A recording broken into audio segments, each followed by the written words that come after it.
Bueno, ya nos encontramos en la segunda parte de entrevistas del programa de análisis sobre la mesa. Muchas gracias. Hoy nos acompaña Fernando Carcache, él es sociólogo y economista. Hola Jimmy, muchas gracias. Siempre es un gusto estar en tu programa. Bueno, comentanos, Fernando, cuál ha sido el comportamiento de la fase de que se han cancelado en diferentes países de Centroamérica debido a un rebrote que está existiendo de la COVID-19. ¿Eso ha sido una medida correcta de parte de los gobiernos?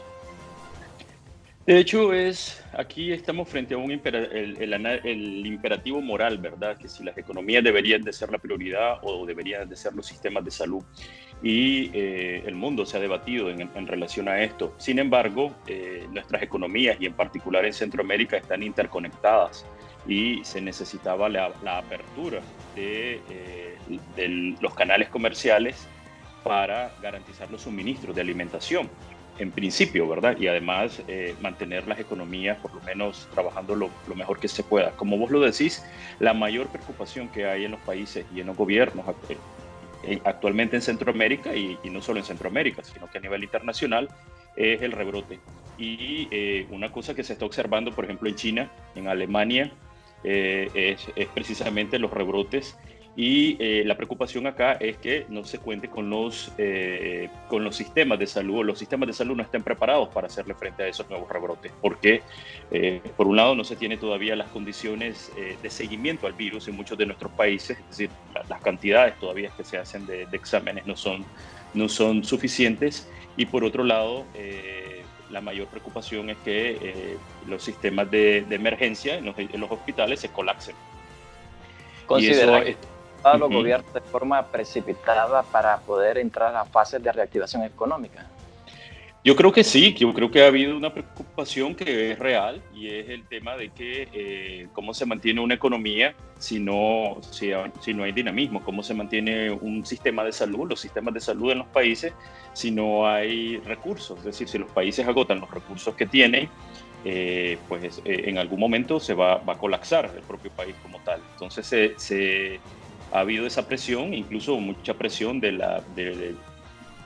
mucha presión internacional, mucha presión de empresarios, etcétera, de la importancia de la reapertura y también, por otro lado, presión de los ciudadanos, diciendo, bueno, yo tengo libertad de movilidad, ¿por qué no puedo salir? Porque la gente está también agotada y cansada emocional y económicamente. Entonces, eso me parece a mí que fue una de las cosas que empujó a que los gobiernos se precipitaran a esta apertura. Ahora, ¿qué es lo que va a pasar en realidad? Y a mí me parece que una de las cosas que Centroamérica siempre tiene presente es lo que sucede en Estados Unidos indirectamente. O sea, Estados Unidos está diciendo sí a la reapertura económica, aun cuando se está viendo de que continúan los casos y que los rebrotes ahora están aumentando en las zonas rurales. Entonces yo creo que siempre, pues en el caso de Centroamérica y América Latina en general, ve el referente de Estados Unidos como una señal de por dónde ir. El problema es que pues nuestros países son, como te digo, muy interdependientes y no tenemos las condiciones sanitarias. Ningún país, ni aún Costa Rica, aun cuando ellos han planteado de que tienen un control de la situación, pues ahora están echando pasos para atrás. Y bueno, yo en otra entrevista mencionaba que Panamá, por ejemplo, donde yo me encuentro ahora, por estudios, empezó a hacer apertura de las fases y también o sea, ha aumentado la cantidad de casos. Y aquí la única cosa es que la Organización Mundial de la Salud dice, ok, se entiende la necesidad de que las economías se reactiven, pero estas reactivaciones deberían de seguir protocolos estrictos. Por un lado, de realización de pruebas, pero también por otro lado, las condiciones necesarias que los empleados y también la población requiere para que esta nueva normalidad funcione y no aumenten los casos en los países. ¿Cuánto tiempo tomarán los gobiernos para decidir entre reabrir la economía o cuidar la salud de sus habitantes? Porque esa ha sido la disyuntiva desde que inició la crisis sanitaria en el mundo. Sí, no es una pregunta sencilla, es una pregunta compleja. Mucho depende también de cada uno de los países, de las condiciones en las que cada uno de los países está. Pues hay países que pueden afrontar, por ejemplo, mantener a su población en cuarentena y subsidiar alimentación para los sectores más desfavorecidos o los sectores más pobres. Y hay países que no lo pueden hacer. Entonces hay países que lo pueden hacer por una cantidad de tiempo y hay países que no. Entonces la situación es compleja. Hasta el momento, hasta el día de hoy, hasta pues, esta semana, digamos, todavía no hay claridad ni certeza de cuándo va a estar preparada una vacuna. Y si una vacuna estuviera preparada a finales de este año, esperemos que sí, no hay garantía de que Nicaragua, por ejemplo, va a tener la vacuna en enero. Probablemente va a requerir 3 meses, porque la prioridad para el país que encuentre la vacuna va a ser garantizar los suministros dentro de sus propios países y luego de sus aliados. Y aquí también va a entrar mucho el tema de la política, de las relaciones internacionales y las relaciones políticas que se tengan con los países con los que están haciendo pruebas y experimentos. Ahora, ¿cuánto tiempo debería de ser? Bueno, eso, como te digo, depende mucho de cada país, depende de las circunstancias económicas de los países. A mí me parece de que aquí el mensaje tiene que seguir siendo que las personas nos protejamos, que continuemos teniendo las precauciones que ya sabemos que se deben de seguir, y las empresas y el sector privado tienen que ser muy diligentes en términos de sus políticas laborales y también de sus políticas de seguridad de sus colaboradores. Ya se ha visto esta semana lo que está pasando en Alemania, en una de las fábricas de productores de carne, que por la inseguridad, digamos, laboral, hay un rebrote de casos en esa zona. Ok, aterrizándonos en el caso de Nicaragua, aunque se han tomado medidas, pero de forma tardía, no se ha dictado una cuarentena. ¿Eso cómo lo observas, tomando en cuenta de que países como Costa Rica, Guatemala, Honduras, El Salvador se han tomado acciones para contener la enfermedad? La importancia de la cuarentena, y eso lo he hablado con varias personas en Nicaragua, que incluso a veces mi propia familia me dice, bueno, vamos a esperar que la curva baje, pero esa curva no va a bajar en Nicaragua, porque lo que hace que la curva, o sea, lo que se expone, cuando se expone la necesidad de que la curva baje, y eso lo que está haciendo es diciendo, bueno, se tiene controlado, hay suficientes condiciones de salud para poder afrontar esa cantidad de casos. Entonces, cuando la curva baja, cuando se decreta la cuarentena, cuando se envía a las personas y todo el mundo está, o sea, hay menos contacto. Cuando se envía la cuarentena es que la curva baja. En el caso de Nicaragua no hay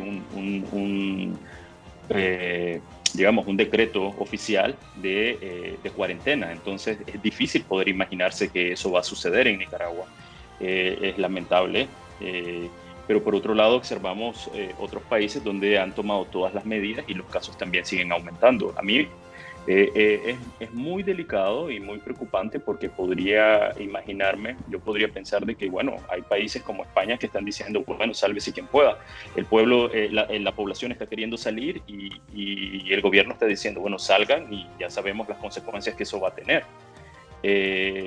Pero yo creo que países como Nicaragua en particular, pues el tema, deberíamos de ser más responsables, más conscientes, sensibilizar a la población. A mí me parece que eso ha llegado muy tarde en el caso de Nicaragua. Incluso se ha politizado tanto el tema de pandemia de una manera innecesaria, de una manera inhumana, porque lo que se está exponiendo es a poblaciones completas a la muerte, y esa es la situación real. Ahora, lo que va a suceder, y lo que está sucediendo en Nicaragua también, es que las personas que tienen que salir al trabajo cotidianamente, las personas, ya sabemos, el sector informal, que es el que tiene que estar en la calle, si no toman las precauciones, pues van a enfermarse. Y también... Fernando, coincidí con algunos economistas que dicen que Nicaragua no aguanta ni 3 días ni una semana de cuarentena. Se colapsaría la economía por completo. Pues yo creo que lo que pasa es que en Nicaragua venimos arrastrando una situación de crisis desde el 2018, ¿verdad? Y cabe señalar, ni siquiera desde el 2018. Yo creo que siendo objetivo, y aquí no me van a permitir mentir con otros colegas, es que ya se veía un decrecimiento económico en Nicaragua a partir de la reducción de la cooperación venezolana. Es decir, una crisis económica iba a suceder tarde o temprano, independientemente de los acontecimientos del 2018. Fueron, en cierto sentido, convenientes los acontecimientos del 2018 porque justificaban esa crisis económica, pero Nicaragua tuvo un crecimiento económico casi que inflacionario, digamos, unas burbujas en el sector inmobiliario, en varios sectores, y eso tarde o temprano también se iba a colapsar y bueno, alguna gente lo veíamos venir. Ahora, eso para decirte de que no es... los acontecimientos del 2018 los únicos que inciden en el decrecimiento económico y en la crisis económica de nuestro país. Ahora, ¿qué sucedería? Bueno, no sé si es real de que no aguantaría 3 días. Yo creo que ya hay una buena parte de la economía de Nicaragua y de la población que está en cuarentena. Eso inevitablemente. Y pues se tendrían que buscar medidas de reactivar. Por ejemplo, otros países en Centroamérica, ¿qué están haciendo? Están apoyando a las pymes. En este momento, el diálogo entre el gobierno y la empresa privada en Nicaragua parece, por lo menos para la población, parece nulo. Ahí no hay una posibilidad de apoyo. Otros países, como por ejemplo Panamá y Costa Rica, han dicho, bueno, se pagan los servicios básicos de luz, de agua en 3 meses, a fin de poder apoyar a las familias. En el caso de Panamá, por ejemplo, los recibos de luz se pueden, además de que la electricidad es mucho más barata que en Nicaragua, en el caso de Panamá, podés pagarlo dentro de 3 meses y además hay una cantidad de inversión de recursos para apoyar a las pymes. Si el gobierno de Nicaragua hiciera eso, probablemente la economía aguantaría un poco más. Ahora, no está pasando en Nicaragua eso. Las condiciones en Nicaragua son bastante adversas al resto de países de Centroamérica, al menos eso es lo que se percibe desde afuera, ¿no? No se sabe si es que hay diálogos debajo de la mesa que la población no conoce. Pero si seguimos manejando el tema de la pandemia de manera antojadiza y como yo, gobierno, manejo la información y no me importa el resto de sectores, pues en realidad sí vamos a colapsar. Esta es una situación que ninguna persona de nuestra generación ha vivido y que requiere de una coordinación intersectorial, o sea, de poner por este momento las diferencias y poder hablar en función de hacer de que el país no colapse, sin dejar a un lado pues la agenda de desarrollo y la agenda social y política que ya se tiene en Nicaragua. Yo no digo que no se hable de los temas que se tengan que hablar, sino que para afrontar esta pandemia se requiere una acción intersectorial. Ok, pues muchas gracias, Fernando, por acompañarnos vía Skype en el programa de análisis y entrevistas sobre la mesa desde Ciudad de Panamá. Muchas gracias, Jimmy, siempre a la orden.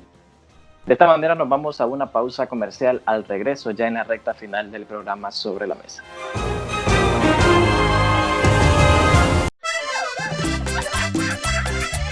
Aniceto, estás estrenando botas y son Tauro. ¡Son de puro cuero! Tauro es calidad y me sirven para todo, Lupita. ¿Cómo que para todo? Me sirven para trabajar en el campo, para ordeñar, para trabajar en la construcción, para andar en moto y para montar a caballo. ¡Vamos a bailar, Lupita! ¡Vamos a bailar! A bailar con Tauro en mis patitas porque Tauro es calidad.